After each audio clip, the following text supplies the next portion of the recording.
Hey guys, I chose to do a little research about Roberto Matta. He is a famous Chilean artist that is known for his abstract expressionism. He was also credited to be one of those who created this type of art. What is abstract expressionism? It is basically an overlapping of sources and inspirations so that it just includes a lot of different thoughts and ideas all into one picture. So let's take a further look here about how Roberto Matta ended up becoming a famous artist and the journey of his life.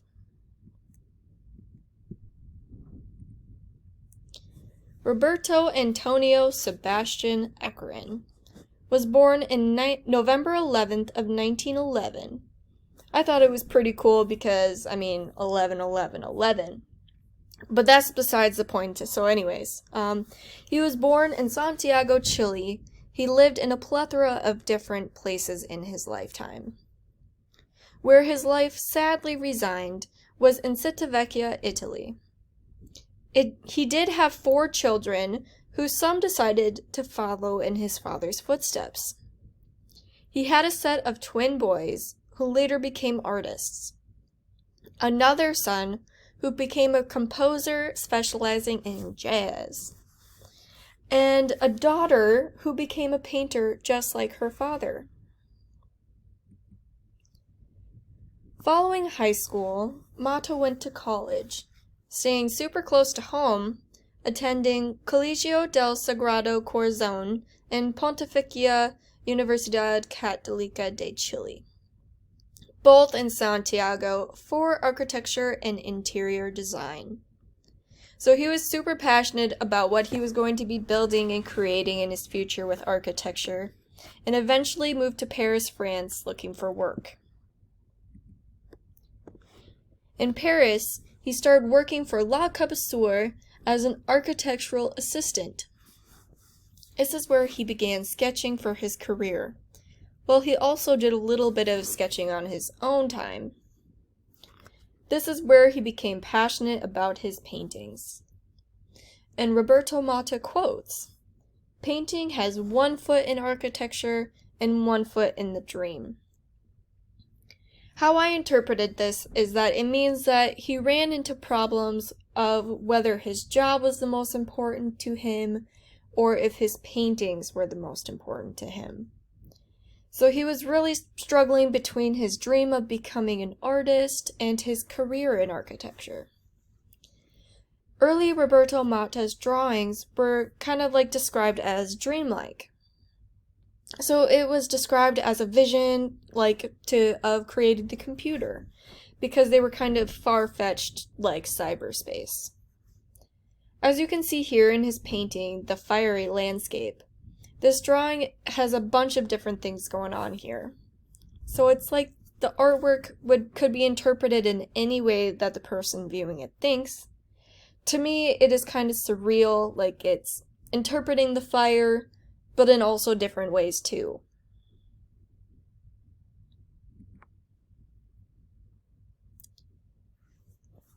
In 1934, when he was in Spain, he met some friends that introduced him to Surrealism.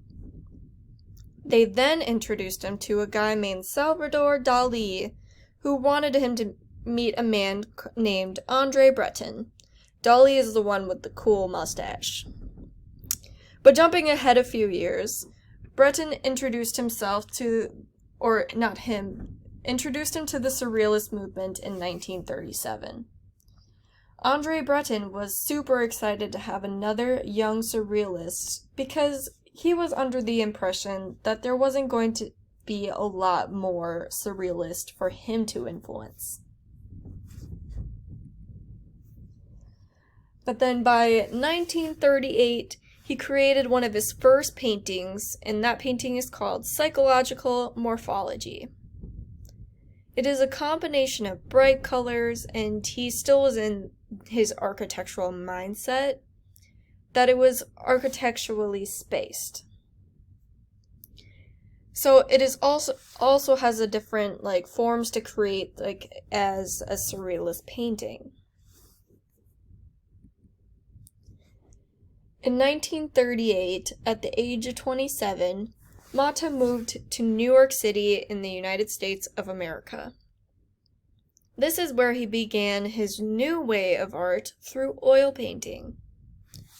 His oil paintings were very dark, which is to believe by all of the horrors that he has experienced throughout his lifetime, with all of the wars in Europe going on, and then the start of World War II. His paintings are what they call apocalyptic. So this is where he began his landscape series and began to make a name for himself. This oil painting here is a part of his landscape series, which, as you can see, is very dark, but also very complex. Americans at this time did not appreciate his dark paintings and said that it was not pure abstract. So he decided to pack back up and move back to Paris. But during his time in the United States, he became friends with a man named Arshile Gorky, who was an Armenian-American artist who was also a part of the Surrealist movement. Gorky eventually committed suicide after he found out that his wife allegedly had an affair with Roberto Matta. After this was discovered, the Surrealist group gave him the boot and kicked him out and was no longer supported by the Surrealist movement. But at this time, Matta really did not care, due to him already being famous for the work that he has created on his own. In the later years of Roberto Matta's life, he moved back to Europe and became a French citizen, but spent a lot of time in South America as well. This is where he discovered different materials that he could create his art with. He started using clay and photography and even videography. In the 1960s and 1970s, he became a proud supporter of a social government group in Chile. So at the time, the president was named Salvador Allende. He created a mural for Allende and it was later covered by the military when Allende was overthrown.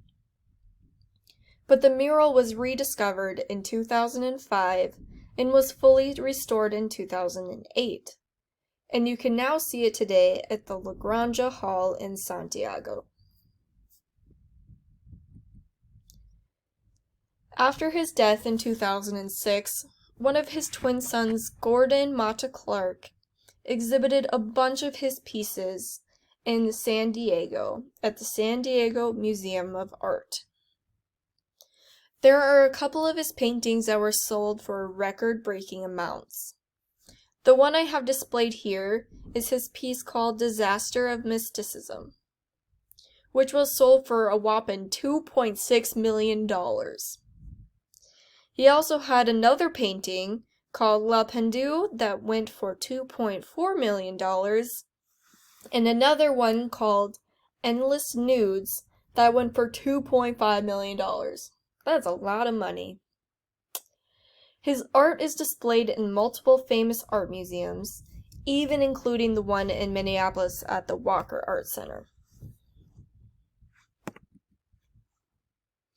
So these two paintings are the ones that are currently being displayed at the Walker Art Center in Minneapolis. So the one on the left there is called Los Fuegos del Agua, made in 1983, which translates to the fires of the water. Now let's take a moment and look at the objects in this painting. So there are two, maybe three people in there, and one looks like a woman that is surrounded by water, and so it's the blue little swifty looking swirls around her, and then the yellow and reds surrounding what looks like to be the man's hands. Then the painting on the right is called People Eating a Cat and Musicians. This is dated back to 1950 to 1952. So this one is one of his sketch artworks where he uses crayons and graphite. This one, to me, is a little more of his confusing pieces. I will be honest that if it wasn't for the title, that I'd have no idea what is going on in this picture. But what it looks like is a bunch of people sitting around a circular table and having a good time and apparently eating a cat. But then in the other little area, it looks like a bunch of people that are playing different instruments and are kind of the entertainment of the party. But as you can see, there is always a lot going on in his paintings, but that's all a part of the surrealism and the abstract expressionism. So here are my citations, and I hope you guys enjoyed my presentation and learned a lot. So here's to the end of the semester, and I cannot wait to learn about who you guys researched. Thank you.